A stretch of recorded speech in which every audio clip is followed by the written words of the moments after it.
Salut tout le monde, c'est Elisabeth de Ton Équilibre. Alors ce soir, je vous montre un enchaînement, donc une séquence que j'ai enseignée aujourd'hui dans un cours de yoga fonctionnel qui va vraiment nous permettre de stabiliser au niveau du bassin, d'engager les abdominaux, de travailler la stabilité des segments inférieurs.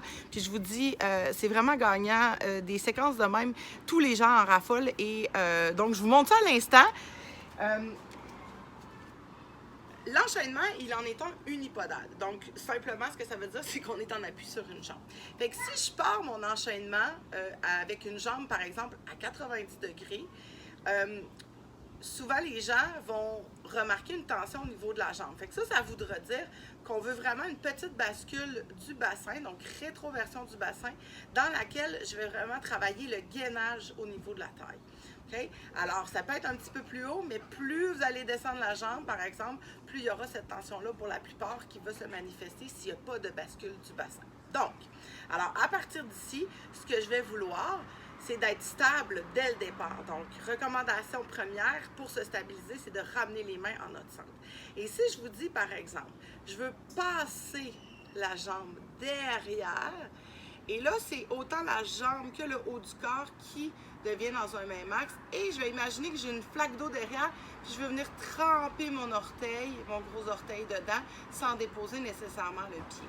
Puis là, si je me mets de côté, vous allez remarquer que mon pied, il est loin derrière, mais que ma tête, mes épaules, mon bassin et finalement le pied, tout ça, c'est dans un même axe. Et si je reviens, tout se passe dans la jambe d'appui, je solidifie la taille et je ramène. Je fais ça quelques fois, en quelques répétitions dans lesquelles plutôt je vais remarquer que tout se passe dans la jambe d'appui, qui va finalement faire mon travail de stabilisation, mais de concert avec mon abdomen qui, lui, reste gainé du début à la fin. OK? Et dernière fois, je peux y aller 4, 6 ou plus répétitions, dépendamment de ma force, de mes capacités. Et je ramène. Donc, de retour en posture debout, vous allez remarquer que la jambe d'appui, elle est déjà un petit peu plus fatiguée au niveau des fessiers, hein, au niveau de la chaîne latérale. Notre bandette a un petit peu travaillé à stabiliser tout ça. Donc, souvent, moi, je dis aux gens, bougez de façon très intuitive, très naturelle pour que le confort, hein, la sensation d'être en équilibre revienne naturellement. OK?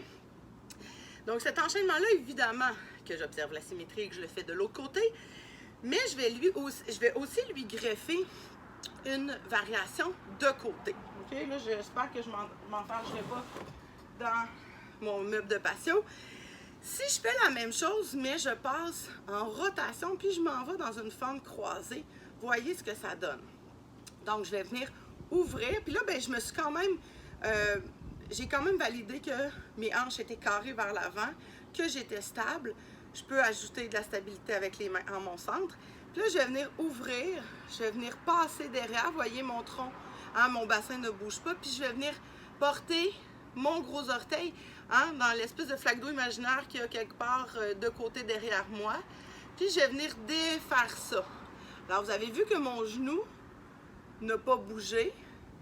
Fait que je fais un mouvement circulaire partant d'un angle de 90 degrés.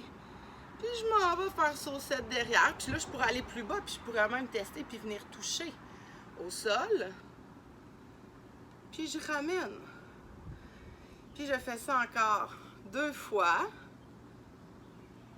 Puis je peux tester mon amplitude. Vous voyez que mon genou, par exemple, il reste bien fixe.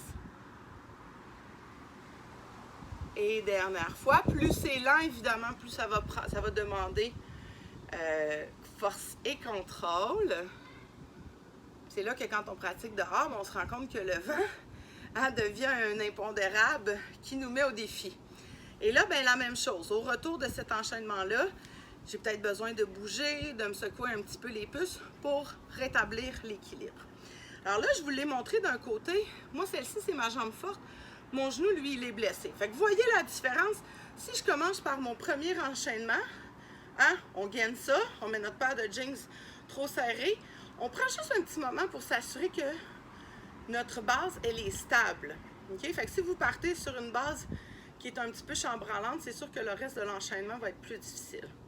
Puis je vais faire la même chose. Donc, je vais venir fléchir, je vais venir repousser derrière, puis je vais venir faire saucette.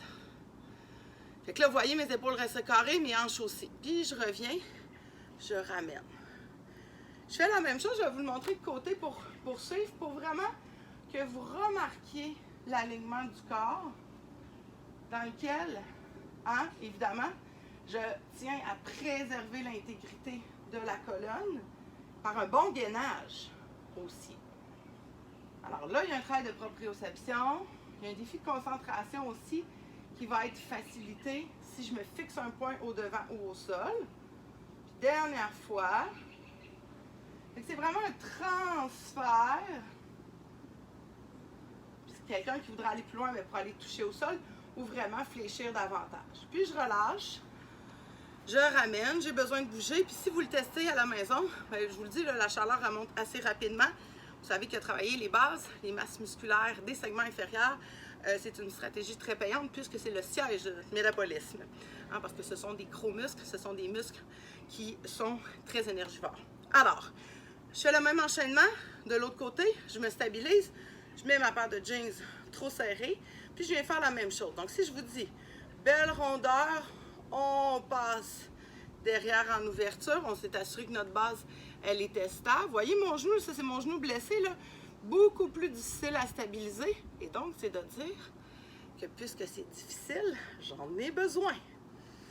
Alors, rappelez-vous une chose, tous les exercices qui nous sont plus difficiles à exécuter, ce sont des exercices desquels on a besoin. C'est ça. Donc, plus lent que trop vite, plus de précision dans l'exécution. Puis là, bien, évidemment qu'à tout moment, si vous perdez pied, qu'est-ce qu'on peut faire? À la maison, je pourrais me tenir après un mur, mais je pourrais aussi y aller moins haut dans mon exécution, puis même venir prendre une petite pause en appui au besoin. Mais là, je ne vous l'ai pas suggéré trop tôt, justement, pour que vous vous mettiez au défi vous-même d'abord. Et on relâche. Alors, juste cet exercice-là m'a vraiment permis de stabiliser, travailler au niveau des muscles fessiers. Je le sens, il y a une belle chaleur tout le long du muscle tibial, la chaîne, la partie externe du quadriceps. Fait que, un bel enchaînement à faire et à refaire.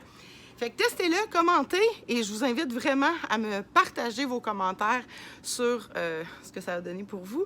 Merci de me suivre, merci de vous abonner à ma chaîne YouTube et je vous dis à très bientôt. Bye tout le monde!